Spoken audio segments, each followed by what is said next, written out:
ఒక్క అవకాశం దొరికితే చాలు. కట్నం సినిమాలో మనకు రవితేజ సార్ నాకు ఒక్క అవకాశం దొరికితే చాలు, నన్ను నేను ప్రూవ్ చేసుకుంటాను అనే వాళ్ళు ఎవరైనా ఉంటే, అట్లాంటి బిజినెస్ ఏదైనా మీకు కావాలని కోరుకుంటే అది that is Vestige winning team.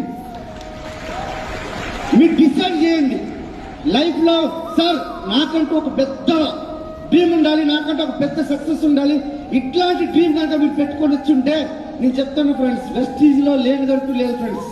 కానీ మీరు దాన్ని ఎంచుకొని వర్క్ చేయగలిగితే, సో వెస్టీజ్ మీ దగ్గరికి వచ్చిందంటే మీ పూర్వజన సుకృతం, మీ పెద్దలు ఏదో ఒక జన్మలో అదృష్టం చేసుకుంటే తప్ప ఈ బిజినెస్ అవకాశం రాదు. 6.5 సంవత్సరాలు నేను పోరాడితే ఈ బిజినెస్ లోకి వచ్చాను. ఈ రోజు వచ్చి 2 కోట్లు ఈ పక్క వీధిలోనే నేను ఒక 2 కోట్లు పెట్టి ఇల్లు కట్టించాను. ఒక 55 లక్షలు పెట్టి మెర్సిడీస్ బెంచ్ కొన్నాను. ఈ రోజు సంవత్సరాలు వచ్చి 2.5 కోట్లు, పర్ మంత్ 16 లక్షలు. ఈ రోజు ఆల్మోస్ట్ ఆర్గనైజర్లు 147 మంది కార్ ఇచ్చి వస్తున్నారు. ఇంతకు